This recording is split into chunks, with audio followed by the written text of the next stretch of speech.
I even laughed at his joke about the neighbor's dog. And when he reached for my hand across the table, I didn't pull away.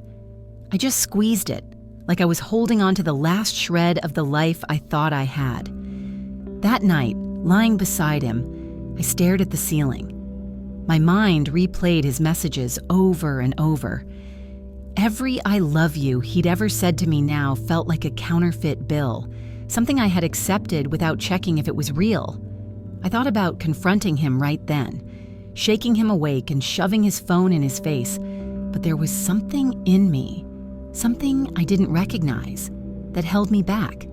Instead, I decided I needed to know everything. Over the next week, I became an actress in my own home. I laughed when I needed to laugh, nodded when I needed to nod. I asked him about work and listened as if I cared about the mergers and client meetings I now suspected were code for something else. But when he wasn't around, I went through his phone, his emails, his calendar. And what I found made me realize this wasn't just a fling. They had routines: the cafe every Friday, the hotel by the river every other Thursday, long phone calls at midnight when he said he was catching up with his brother. I even found an old photo of them together. She was younger than me, mid-30s maybe, with dark hair and a smile that looked like she knew she was being adored. It's not just the betrayal that hurts, it's the replacement. One night, after another one of his late meetings, I stood at the kitchen sink washing dishes. He came up behind me, wrapping his arms around my waist like he used to when we were younger. "Everything okay?" he murmured into my ear. I almost laughed. Was everything okay? Nothing was okay, but I just nodded, just tired. He kissed my neck.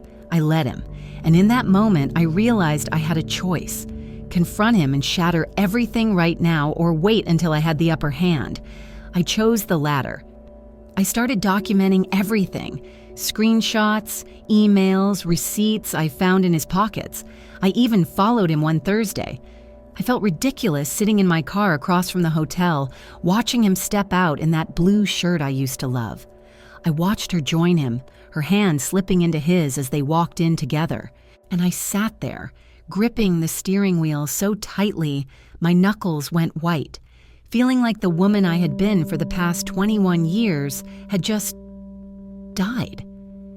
But here's the thing about dying inside: it leaves room for someone new to be born. By the time they came out 2 hours later, laughing like a couple of teenagers, I had already decided exactly how this was going to end.